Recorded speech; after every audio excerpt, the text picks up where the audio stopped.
அன்புள்ள சகோதர சகோதரிகளே, உங்களுக்கு ஒரு நற்செய்தி. நாம் வரவிருக்கும் 2025 ஆண்டு ஜனவரி 1 365 நாட்களுக்கும் 365 தலைப்புகளின் கீழ் வேத வசனங்களை வாசித்து பகிர இருக்கிறோம். நீங்கள் இதை அனுதினமும் கேட்டு தியானித்து ஆசீர்வாதத்தை பெற்றுக்கொள்ளுமாறு கேட்டுக்கொள்கிறோம். அது மட்டுமல்ல, இதை சப்ஸ்கிரைப் செய்து உங்கள் நண்பர்களிடமும் பகிர்ந்து கொள்ளுமாறு அன்புடன் கேட்டுக்கொள்கிறோம். நன்றி.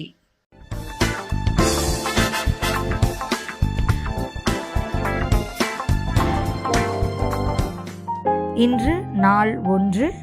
தலைப்பு கைவிடுதல். உபாகமம் 4:31. உன் தேவனாகிய கர்த்தர் இரக்கமுள்ள தேவனாய் இருக்கிறபடியால் அவர் உன்னை கைவிடவும் மாட்டார், உன்னை அழிக்கவும் மாட்டார், உன் பிதாக்களுக்கு தாம் ஆணையிட்டு கொடுத்த உடன்படிக்கையை மறக்கவும் மாட்டார். சங்கீதம் 27:10. என் தகப்பனும் என் தாயும் என்னை கைவிட்டாலும் கர்த்தர் என்னை சேர்த்துக் கொள்வார்.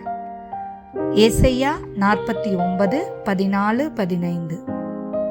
சீயோனோ, கர்த்தர் என்னை கைவிட்டார், ஆண்டவர் என்னை மறந்தார் என்று சொல்லுகிறாள். ஸ்திரீயானவள் தன் கர்ப்பத்தின் பிள்ளைக்கு இறங்காமல் தன் பாலகனை மறப்பாளோ? அவர்கள் மறந்தாலும் நான் உன்னை மறப்பதில்லை. சங்கீதம் 37:25.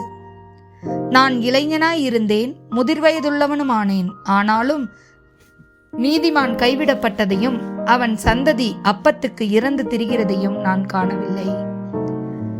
ஏசாயா 54:4-8 வரை.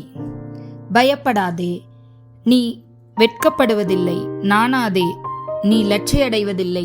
உன் வாலிபத்தின் வெட்கத்தை நீ மறந்து உன் விதவை இருப்பின் நிந்தையை இனி நினையாதிருப்பாய்.